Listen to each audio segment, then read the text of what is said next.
Fa isan'ny daty lehibe mananantara ihany koa eto amin'ny firenena malagasy ny daty androany 20 ny volana febroary izay fotoana nahatsiarovana moa ny nahafatesan'ny colonel Ratsimandrava feno sy eo amin'ny 30 taona katraka androany tokoa moa nalavony ity colonel ity sy ireo zandary roa niaraka taminy nisy ara-mofo ny hetsika manokana izay nikarakarainy ny zandarmariam-pirenena tetsy Ambohijatovo ny Anamariana izany androany.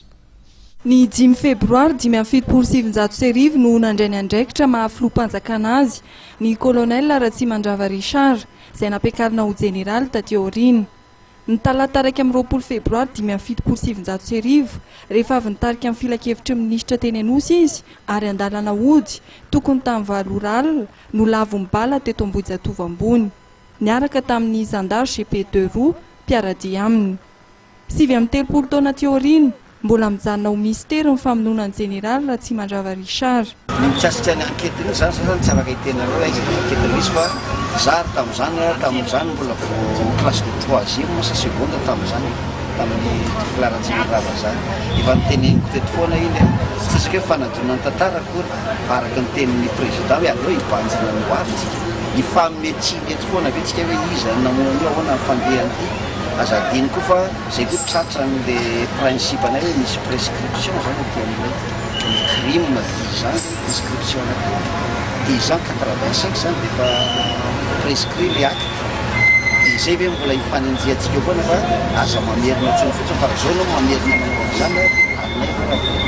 zany lasa fotsiny mitenika amin'izy. Tsy amboadidy mon général io no anisan'ny teny nahafantarana ny jeneraly Ratsimandrava Richard.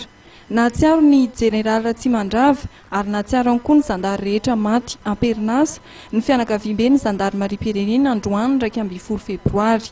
Ho an'ny taona 13 dia nahatratra folo ny zandary lava amperinasa saika tany amin'ireo faritra mena be dahalo any Atsimo Nosy ny nalavo azy ireo.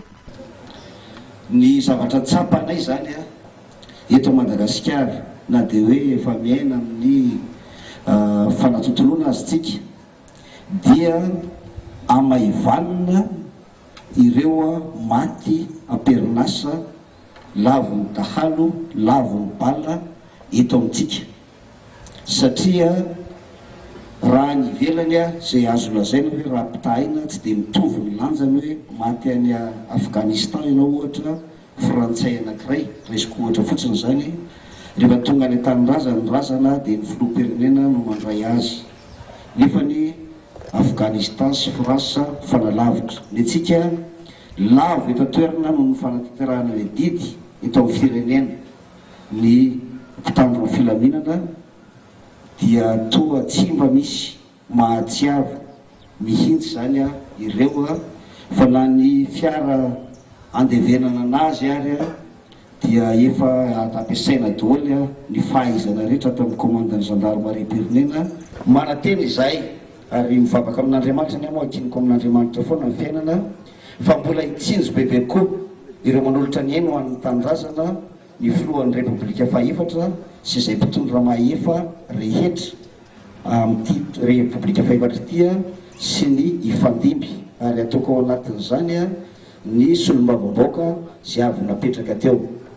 Nahatsiaro ny datany 20 febroary ny filoham-pirenena Hery Rajaonarimampianina ary nandefa solon-tena niatrika ny lanonana teto Ambohijatovo ny tenany.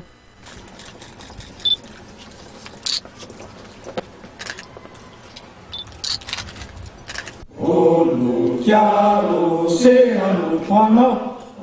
ary aponea ilay